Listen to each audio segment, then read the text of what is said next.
Halo kawan pajak, selamat datang di Potek Saberdu. Ya, kali ini kami dari penyuluh pajak KPP Pratama Jakarta Sabesar 2, saya Ahmad Sutomo dan rekan saya Andi Ginting. Ya, kami mengadakan acara rutin ya sebenarnya Potek ya, atau mungkin bicara ngomong-ngomong santai gitulah, ngobrol-ngobrol santai ya. Ngobrol santai. Iya. Cuma kali ini tempatnya memang agak lain nih, di tempat yang sangat cerah nih. Ini biasanya kita di dalam kantor. Nah, ini kita kali ini di luar kantor. Di mana nih Bang Andi nih? Jadi kali ini kita di Taman Lapangan Banteng. Kalau mungkin pernah dengar Taman Lapangan Banteng itu di Jakarta Pusat. Ini tempat yang sering digunakan untuk olahraga. Olahraga yang biasanya pagi-pagi itu yang berkantor di sini Mas Tom, ini rame terus nih, yang olahraga jogging pagi-pagi begitu. Sabtu Minggu juga Sabtu Minggu juga rame ya. Dan selain untuk tempat olahraga, di sini juga banyak sih tempat-tempat spot-spot yang menarik ya. Jadi banyak mungkin yang dijadikan untuk pembuatan konten. Kita lihat banyak sekali tadi di sini ya. Betul buat sekali. Konten untuk TikTok dan sebagainya. Jadi pokoknya anak-anak muda yang kreatif Ya. ini sering ngumpul di sini nih. Nah, kalau malam juga banyak tuh, ada semacam pertunjukan ya di sini, biasanya ada pameran. Kemudian ada juga yang pertunjukan yang nggak kalah menarik, itu ada semacam air mancur ya, air mancur dengan warna-warni dan sebagainya. Ini salah satu daya tarik di tempat ini di Taman Lapangan Banteng. Nah, dan biasanya nih kalau lagi rame olahraga nih Mas Tom, jadi seputaran sini kawan pajak, seputaran di keliling taman ini banyak tiba-tiba muncul penjual makanan, minuman. Iya, jadi kawan pajak bisa juga di sini untuk wisata kuliner. Betul. Karena di sekitaran sini, di seputaran Taman Lapangan Banteng, itu kan kita juga dekat dengan Istiqlal, dekat dengan katedral ya. Betul. Jadi banyak tempat-tempat ramai lainnya, mungkin bisa juga untuk kulineran di sini. Betul sekali, betul. Ya, kenapa kita mengambil di sini ya? Karena memang Taman Lapangan Banteng salah satu wilayah di wilayah kerja KPP Pratama Jakarta Sabesar 2. Ya, ini kan termasuk di Kelurahan Pasar Baru di Kecamatan Sabesar gitu. Jadi ngomongin apa nih hari ini, Bang Andi? Jadi karena udah disinggung sebetulnya tadi ada penjual begitu ya, UMKM, pedagang-pedagang UMKM. Jadi memang kayaknya topiknya ini kita bahas tentang aspek pajak UMKM aja. Iya, berarti enaknya kita bincang-bincang, ngobrol santai soal perpajakan UMKM. Ya. Karena memang kita tahu kan pemerintah kita ini kan sebetulnya sangat peduli ya terhadap UMKM. Betul gitu. Jadi banyak sekali fasilitas-fasilitas atau insentif yang diberikan untuk UMKM. Nah, salah satunya yang paling populer gitu ya, Bang Andi, itu terkait PTKP 500 juta bagi wajib pajak UMKM. Nah, ini kan memang ini banyak yang mungkin UMKM kita sudah merasa familiar, sudah merasa nyaman. Dan apakah memang ada jangka waktunya sebenarnya sih? Jadi timbul pertanyaan di para pelaku UMKM, apakah jangka waktu tadi ada PTKP 500 juta itu apakah ada jangka waktunya? Kemudian apakah memang bisa untuk selamanya dipakai gitu dalam perhitungan pajak? Jadi kalau kita lihat lagi, jadi batasan 500 juta bagi wajib pajak orang pribadi UMKM itu tidak dikenakan pajak, itu muncul itu pertama kali mulainya itu sebenarnya tahun pajak 2022 sehubungan dengan terbitnya dulu perubahan undang-undang perubahan undang-undang HPP terakhir, harmonisasi peraturan perpajakan ya, di 2021 kan itu terbit. Betul. Dan itu disitulah disebutkan bahwasanya ada batasan omset 500 juta bagi wajib pajak orang pribadi UMKM begitu tidak dikenakan pajak. Nah, artinya kalau kita lihat lagi selama ini Mas Tom, jadi kan semacam PTKP itu kan hanya diberikan untuk karyawan begitu ya. Jadi biasanya bagi yang bekerja itu dapat PTKP ya. Betul, PTKP yang kalau yang lajang 54 juta begitu ya. Nah, kawin tambahan dapat 4.500.000 begitu. Nah, ini juga pemerintah berikan juga bagi yang non karyawan. Artinya ya dilihat lagi aspek keadilan horizontalnya begitu. Jadi orang pribadi ini betul-betul disupport, selain yang karyawan juga yang UMKM tadi, yang usahawan. Ya, tentu saja karena pemerintah kita kan memang berusaha untuk mensupport UMKM ya, dari segi perpajakannya juga dapat beberapa fasilitas tadi. Betul. Jadi sama ya, dapat PTKP gitu. Sama-sama dapat semacam PTKP lah bagi UMKM. Nah, karena ini sebetulnya batasan omset ini kan sebenarnya udah udah tercantum di Undang-Undang PPA. Jadi sepanjang undang-undangnya itu berlaku ya tetap bakal ada itu batasan omset 500 juta ini. Oh, jadi karena sudah ada masuk di undang-undang HPP ya. Iya, undang-undang HPP sebenarnya itu tetap berlaku ya. Tetap berlaku. Cuman yang menjadi perhatian adalah sampai kapan seseorang itu disebut sebagai WP UMKM. Oh iya. Sampai kapan? Karena WP UMKM ini di undang-undang kita, di ketentuan pajak kita, kalau dicari sebetulnya nggak ada WP UMKM. Nggak ada ya? Nggak ada. Nggak ada namanya wajib pajak UMKM ya di kita sebenarnya. Ada. Jadi istilah itu sebenarnya di kita itu disebut wajib pajak dengan peredaran bruto tertentu. Wajib pajak yang memiliki peredaran bruto tertentu. Peredaran bruto tertentu. Saya perpajakannya, betul. itu kan pajak ya. Benar. Jadi peredaran bruto tertentu itu berapa? Itu di situ adalah batasnya itu 4 miliar 800 juta. 4 miliar 800 juta. Pokoknya kalau di bawah 4,8 miliar itu masih memiliki peredaran bruto tertentu ya. Itu disebut wajib pajak peredaran bruto tertentu. Jadi begini, wajib pajak dengan peredaran bruto tertentu ini kan ada dua nih, tentu bisa aja wajib pajak orang pribadi, bisa aja wajib pajak badan begitu ya. Nah, kalau memang si wajib pajak orang pribadi ini memenuhi ketentuan sebagai wajib pajak peredaran bruto tertentu, maka batasan omset tadi berlaku tuh. 500 juta tadi tetap berlaku. Nah, cuman masalahnya adalah, bukan masalah sebetulnya, karena ini ditentukan dalam ketentuan kita, seseorang itu, wajib pajak itu, menjadi wajib pajak dengan peredaran bruto tertentu, dan menghitung pajaknya itu diberikan jangka waktu. Jadi itu tertuang dalam semacam peraturan pelaksanaan ya, dari Undang-Undang HPP tadi? Betul. Jadi sebetulnya penghitungan pajak itu sebenarnya ada di Undang-Undang PPH, artinya yang dengan wajib pajak peredaran bruto tertentu diatur di pasal 4 ayat 2 misalnya di Undang-Undang PPH, tapi pelaksanaannya itu disebutkan di Peraturan Pemerintah 55 tahun 2022. Jadi di Peraturan Pemerintah nomor 55 tahun 2022. Betul, itu catat ya kawan pajak ya, mungkin bagi yang belum familiar, itu PP 55 tahun PP 55 tahun 2022 yang terbit itu tanggal 20 Desember 2022. Desember 2022. Oke, jadi begitu. Itu berarti jangka waktu clear ya? Clear. Nah, jadi dengan terbitnya itu tadi, jadi begini dia jadinya. Jadi seseorang itu, seorang wajib pajak orang pribadi. Jadi kita ini bahasanya kan orang pribadi ini Mas Tom. Jadi batasan omset itu kan 500 juta itu khusus wajib pajak orang pribadi. Jadi topik kita ini khusus orang pribadi nih, ya? Orang pribadi nih. Jadi dengan adanya jangka waktu tadi, jadi begitu terlewat jangka waktu tadi, jangka waktunya ini kita sebutkan untuk orang pribadi 7 tahun. 7 tahun dari sejak dia terdaftar. Sejak dia terdaftar ya. Nah, jadi sejak dia terdaftar. Nah, sejak dia terdaftar ini kapan nih? Sejak dia terdaftar. Nah, jadi disebutkan juga bahwa ini kan peraturan pemerintahnya ini kan mulai berlaku sejak tanggal diundangkan, dan ini pengganti sebetulnya peraturan pemerintah sebelumnya. Oh, jadi ini PP 55 tahun 2022 ini merupakan pengganti dari PP 23 tahun 2018. PP 23 tahun 2018. Di mana sebetulnya ketentuan ini panjang ceritanya. Ketentuan terkait dengan tarifnya ini, kalau kita kenal dulu wajib pajak UMKM itu kan kena tarif 0,5% ya, sejak 0,5% ya. 0,5%, 0,5% sejak 2018. 2018. Nah, jadi jangka waktu ini pertama kali itu diatur sejak PP 23 tadi, PP 23 2018. Makanya sejak terbitnya PP 5 sejak berlakunya Undang-Undang HPP tadi 500 juta ini. Nah, penghitungan jangka waktu ini pun sebetulnya itu sejak PP 23 tadi berlaku. Berarti sebenarnya sejak dari 2018 ya? Sejak 2018. Bagi wajib pajak mungkin yang sudah lama terdaftar ya? Sejak lama terdaftar. Makanya kawan pajak mungkin bagi yang terdaftarnya di bawah 2018, dari 2018 ke bawah, penghitungan 7 tahunnya itu sebetulnya kemungkinan besar, sebagian besar wajib pajak itu berakhir di tahun 2024 ini. Mas. Tahun ini berarti berakhirnya. Ini, karena kalau kita hitung 7 tahun tadi dari 2018, 19, 20, 21, 22, 23, 24. Berarti memang 7 tahunnya pas di tahun ini. Iya, betul. Itu bagi wajib pajak memang yang sudah terdaftar lama ya? Terdaftar lama. Tahun 2018 atau tahun 2018 ya terdaftar? 2018 ke bawah. Jadi bagi kawan pajak yang terdaftar sebagai wajib pajak wajib pajak lah misalnya, dan kemudian dari dulu itu menggunakan tarif UMKM misalnya 0,5% gitu ya, dari 2018 misalnya.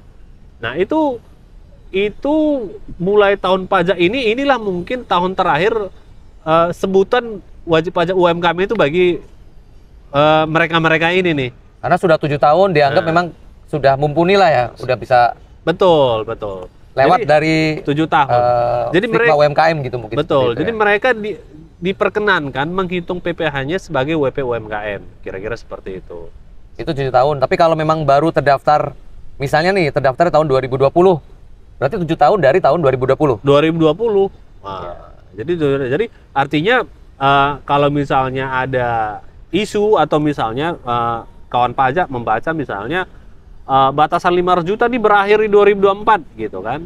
Itu belum sepenuhnya benar juga. Tergantung WP itu terdaftar kapan begitu. Kalau 2018 ke bawah ya memang tahun ini terakhir terdaftar ya, sebagai UMKM gitu. Berakhirnya tahun ini. Tapi kalau misalnya Bapak Ibu kawan pajak misalnya terdaftar sebagai wajib pajak di tahun 2024, ya maka berakhirnya itu di tahun 2024 berarti 2031 gitu ya. Ditambah 7 tahun dari tahun terdaftar. Kalau memang di 2018 ke sini. Nah, 2030 karena tahun ini terhitung juga begitu kan. 2030.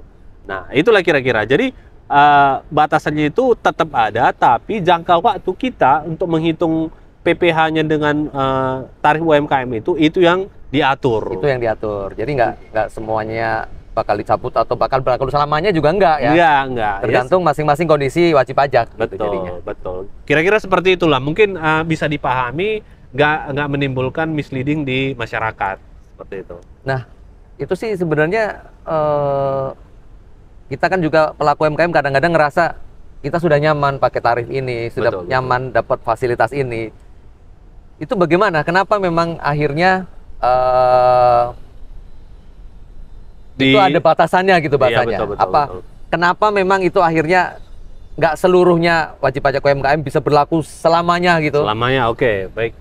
Jadi saya cerita, kita flashback lagi nih ke awal-awal nih Mas Tom. Jadi mungkin sejarahnya ya. Kenapa itu terbit peraturan-peraturan tadi? Jadi kalau dulu diingat mungkin bagi wajib pajak lama nih Bapak Ibu kawan pajak, dulu kan pertama kali sebelum awal-awalnya itu istilah wajib pajak dengan peredaran bruto tertentu itu terbitnya di Peraturan Pemerintah Nomor 46 tahun 2013. 2013 berarti udah 11 tahun yang lalu ya? 11 tahun yang lalu begitu ya. Peraturan Pemerintah Nomor 46 tahun 2013. Betul. Itu untuk wajib pajak yang memiliki peredaran tertentu. Pertama kali tahun tersebut ya. Artinya WP UMKM lah. Istilah UMKM itu muncul pada tahun itu. Nah ini jadi pada saat itu PP itu peraturan pemerintah terbit itu memang dimaksudkan sebetulnya biar bagaimana UMKM ini mudah atau gampang menghitung pajaknya Mas Tom. Mudah dan gampang menghitung pajak sehingga mereka juga punya partisipasi dalam pembangunan negara kita, kira-kira seperti itu. Ada kontribusinya. Karena memang kan UMKM kita lihat ya, misalnya kita baru mulai berusaha, pasti kita nggak punya sistem yang bagus ya. Pertama mungkin punya catatan-catatan dulu. Jadi cara ngitungnya nggak bisa dibandingkan dengan WP yang wajib pajak yang sebetulnya sudah bisa pembukuan seperti itu dan punya pendidikan yang udah ini begitu ya, udah mumpuni, misalnya dia dari basic pendidikan yang sarjana ekonomi sehingga dia paham masalah pembukuan begitu. Jadi mereka ini artinya mereka ini kita buat suatu aturan yang bagaimana menghitung pajak itu ya udah gampang aja. Ya udah berapa penjualan dia, berapa peredaran usaha dia, ya udah kalikan tarif pajak gitu. Jadi pada saat ya? Simpel sekali. Jadi pada saat itu tarif pajaknya itu pun 1% pada saat itu. Nah, kalau tahun 2013 PP 46 itu 1% kawan pajak gitu. Iya, 1%. Jadi PPh final UMKM dulu nggak 0,5%. Iya, nggak 0,5%, tapi dulu 1%. Gitu.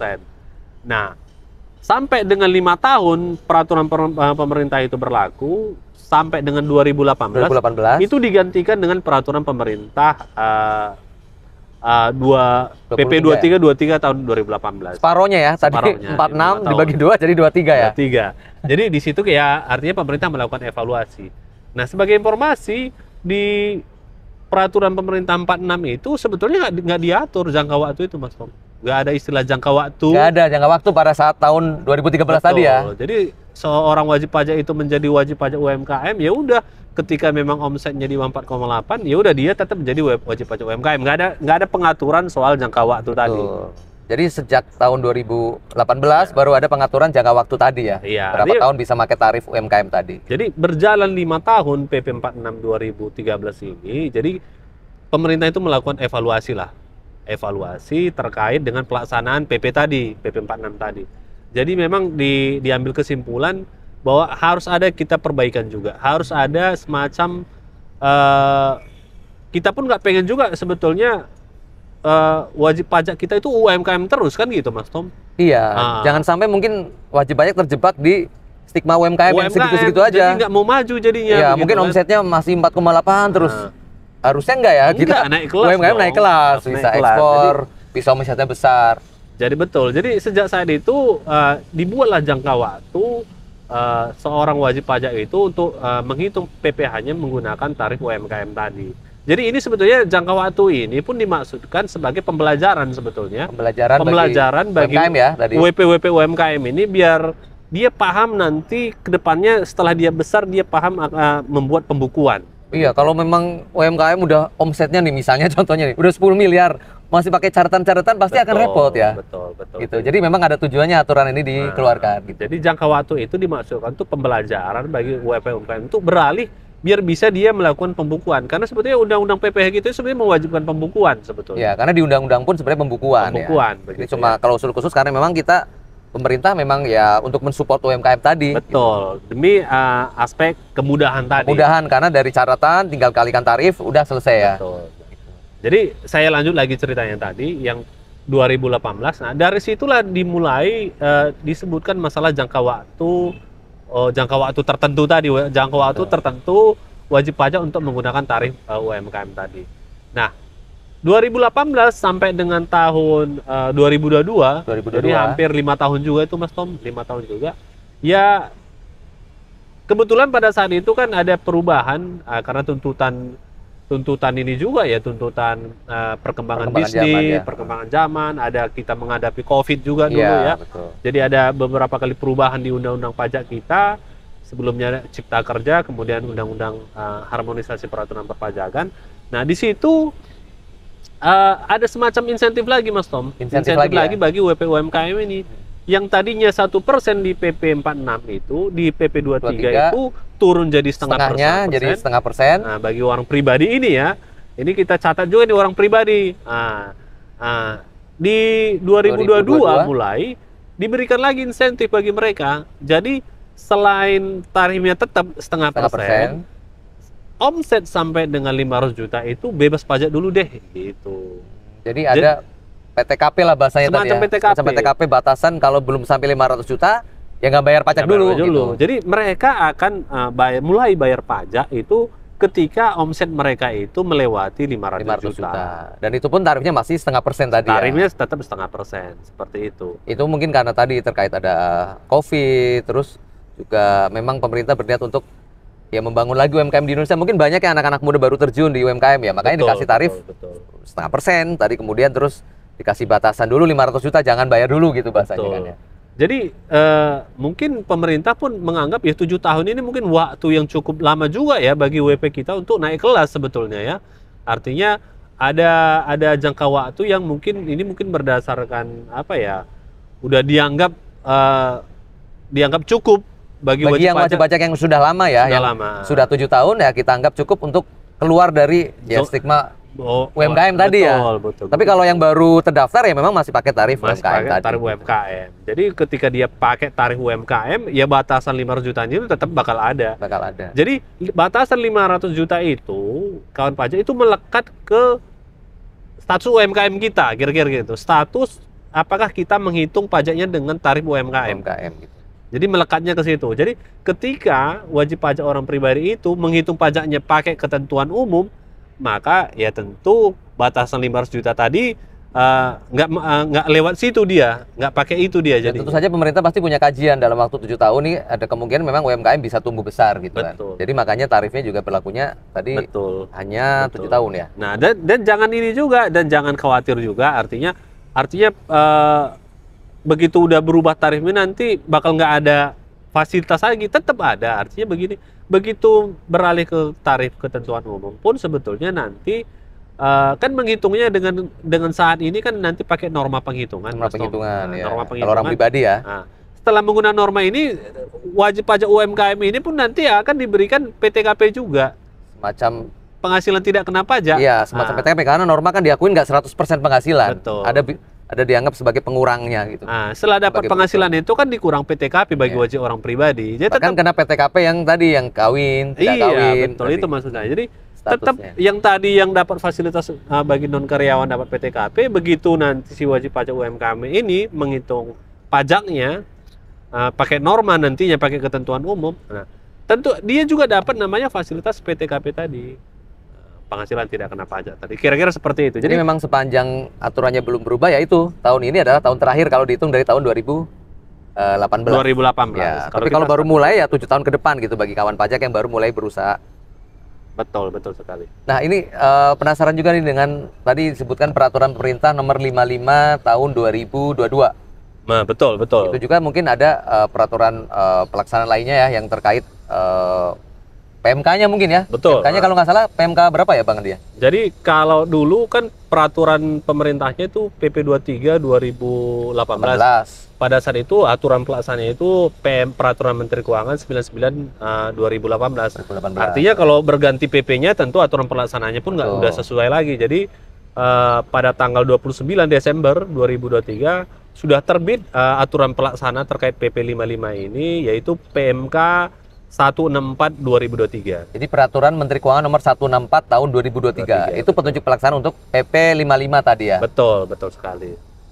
Nah, di situ apa memang ada hal-hal yang baru dari PP 55 maupun PMK 164 tadi dibandingkan dengan yang sebelum-sebelumnya gitu Bang Andi? Oke, hal yang baru secara umum yang jadi hal yang baru mungkin yang berbeda dengan ya. PMK sebelumnya, yaitu pertama nanti diantaranya adalah bagi wajib pajak yang dulunya misalnya dia bertransaksi dengan pemotong begitu ya, kan dia pada saat itu menyerahkan suket ya, surat keterangan. Suket PP 23 biasanya gitu bahasanya. PP 23. Jadi suket PP 23, jadi begitu dia bertransaksi dengan rekanan, dia nanti dipotong dengan tarif tarifnya 0,5%. UMP UMKM kira-kira seperti itu. Nah, jadi bagi mereka nanti yang omsetnya belum sampai 500 juta, jadi sebagai pengganti suketnya nanti wajib pajak ini akan membuat surat pernyataan, Mas Tom. Surat pernyataan ya? Jadi surat pernyataan. Ada namanya surat pernyataan. Surat pernyataan itu nanti formatnya itu boleh nanti Bapak Ibu kawan pajak lihat di PMK-nya 164 tadi di lampirannya. Jadi surat pernyataan itu menyatakan bahwa omset wajib pajak ini belum melewati 500 juta pada saat pemotongan itu. Jadi nanti berdasarkan surat pernyataan ini lawan transaksi nggak akan memotong pajaknya karena memang belum sampai 500 juta bebas gitu. pajak. Jadi bukan dipotong 0,5%, tapi karena ada pernyataan masih di bawah 500 juta malah nggak dipotong. Nah, dipotongnya nihil gitu. Dipotongnya nihil gitu. Dipotong nihil. Jadi ini tentu juga memunculkan pertanyaan, aduh kalau nihil, kalau jangan-jangan nanti semua WP bakal buat juga surat pernyataan. Nah, gimana pengawasan DJP juga nih terkait mereka? Nah, jadi jangan khawatir, kita juga tetap melakukan pengawasan terkait surat-surat pernyataan ini, Mas Tom. Jadi kan nanti pemotongnya kan tetap buat bukti potong juga. Betul. Nah, jadi pengawasan kita dari bukti potong ini. Nah, bukti potong yang dibuat oleh pemotong tadi, ini kan dilaporkan ke DJP. Ya. Nah, jadi kita mengecek apakah memang nanti WP-WP yang dipotong ini, WP-WP UMKM yang membuat surat pernyataan ini, kita sinkronkan apakah memang omsetnya udah belum melewati 500 juta atau sudah begitu. Oh, jadi dari hasil laporan pembuat bukti potong, nanti kan datanya kan masuk ke kantor pajak. Di situ ketahuan omsetnya sebenarnya sudah 500 belum. Jadi kalau sudah 500 ya nanti bagian pengawasan nanti pasti akan memberikan semacam peringatan lah, atau semacam surat gitu bahwa omset Anda ini udah 500. Jadi harusnya sudah kena 0,5%. 0,5% seperti itu. Nah, apalagi nih yang menarik. Nah, kemudian yang baru lagi, kalau dulu mungkin bagi pemotong ya, bagi pemotong itu kan dulu kalau dia memotong pajaknya kan itu di store atas nama si wajib pajaknya dulu. Misalnya si pemotong A, misalnya PTA melakukan transaksi dengan WP UMKM. Nah, begitu dipotong pajaknya misalnya, nah, dulu itu setoran pajak itu dipotong di setor dengan atas nama si wajib pajak UMKM ini, Mas Tom. Wajib pajak UMKM-nya yang dipotong tapi di store nama dia. Nama WP UMKM-nya. Nah, ini sekarang berbeda. Jadi pemotong itu tetap nanti begitu memotong, kalau ada pajak dengan WP UMKM, memotong, nah menyetorkannya tetap nama si pemotong nantinya. Jadi pemotong akan memotong penghasilannya, kemudian distorkan juga di SPT-nya pemotong gitu, Bu. Dengan membuat bukti potong dan sebagainya. Dengan membuat bukti potong tentunya. Nah, tapi kode jenis storannya tidak berubah. 423. Kode jenis storannya tidak berubah. Jadi 41128 423. Jadi ini yang membedakan kawan pajak. Kalau zaman dulu kan 41128 420 itu memang di store sendiri oleh wajib pajak. Wajib pajak, betul. Tapi kalau sekarang kan udah jelas kalau yang di store oleh wajib pajak 420, tapi kalau yang di store oleh pemotong pajaknya, pihak pemotong itu 423. Gitu. Iya, betul sekali. Kemudian yang berbeda juga adalah terkait dengan ada penambahan kategori subjek bagi yang kategori WP UMKM tadi, Mas Tom. Oh ya, ini kan kalau UMKM kita nggak berbicara mengenai subjeknya orang pribadi terus ya. Betul. Ada juga yang badan. Jadi badan kan ada beberapa ya. Betul. Ini singgung sedikit ya kawan pajak, emang tadi ini temanya kan 500 juta untuk UMKM yang orang pribadi. Ini ada juga yang terkait badan. Nah, badan. Badan kalau di sebelumnya kan ada beberapa ini ya, jenis badan ya. Ada. Jadi sebetulnya kalau di PP 23 2018 itu, kalau WP badan itu kan yang berhak menggunakan PP 23 itu bentuknya itu pertama itu adalah koperasi, kemudian persekutuan komanditer atau CV, kemudian firma. Kalau untuk PT kan memang udah jelas ya. PT. Nah, ini ada penambahan ada perubahan nanti di PP 55 ya? 2018 ini. Jadi yang tadinya di ketentuan di PP 23 itu belum diatur itu BUMDes, badan usaha milik desa ya. Badan usaha milik desa dan badan usaha desa bersama, milik desa bersama. BUMDes bersama. Nah, ini udah disebutkan nih di PP 55 2022 ini. Terus satu lagi yang lagi agak trending juga, PT perseorangan. Itu mungkin disebutin juga ya. Betul. Karena kan dulu kita mengenalnya PT. Betul. Jadi kalau pada saat dulu ya PP 23 itu kan belum diatur khusus ya mengenai PT perseorangan, sehingga pengenaan pajak itu dipersamaan dengan PT biasa. Jadi PT biasa kita tahu di PP 23 itu 2018 itu kawan pajak itu pengenaannya itu jangka waktu tertentunya itu 4 tahun. 4 tahun. 3 tahun. 3 tahun kalau PT biasa ya. Kalau CV firma koperasi itu 4 tahun. 4 tahun. Sedangkan kalau PT itu 3 tahun. Nah, ini sejak PP 55 2022 ini, maka PT perseorangan itu udah dibedakan, Mas Tom, bukan 3 tahun tapi 4 tahun. PT perseorangan jadi ikut yang bagian CV ya? Bagian CV, karena memang dipandang memang secara size ukuran ini memang masih sama dengan jadi CV. Yang hanya 3 tahun itu PT ya? Yang hanya 3 tahun hanya PT, sedangkan selain PT itu 4 tahun. Kalau badan ya, kalau OP kan tadi 7 tahun. Kalau 4 tahun tadi kita rekap lagi itu ada koperasi, ada CV, ada firma, kemudian ada BUMDes, bersama, kemudian PT perseorangan. PT perseorangan, seperti itu. Jadi itu ya, ada hal-hal baru atau mungkin yang sedikit berubah. Mungkin secara garis besar ya perbedaan yang paling mendasar itu kali. Itu aja. Antara di PP yang 55 ini dengan PP sebelumnya, PP 23 2016. Kira-kira seperti itu, Mas Tom. Ya, ini kondisi juga sudah makin terik nih, Bang Andi ya. Oke, ini ya, karena ini suasana udah makin panas nih dan nggak terasa kita ngomongin kita sebetulnya ini ya, maksudnya kita cuma ngobrol-ngobrol aja. Ternyata udah setengah jam lebih nih. Hampir setengah jam lebih juga. Jadi ini mungkin mengingat jamnya sudah jam makan siang begitu ya. Jadi kita mau langsung beli di tempat UMKM ya. UMKM. Di sekitar lapangan Banteng kan banyak gitu. Betul sekali. Kawan pajak mungkin kalau kawan pajak juga mengikuti akun-akun media sosial kami, ada YouTube kami, jangan lupa di subscribe ya. Kemudian ada kami punya Instagramnya Pajak CKT Sawah Besar 2. Jadi itu kanal-kanal biasanya kami mengupload terkait masalah edukasi di YouTube dan Instagram gitu. Di kawan pajak sekian dari kami berdua ya. Mohon maaf kalau ada memang kesalahan dalam pengucapan dan sebagainya. Selamat siang, maju terus UMKM Indonesia. Sampai jumpa di Potex berikutnya. Itu ada orang kata, lu lihat nggak?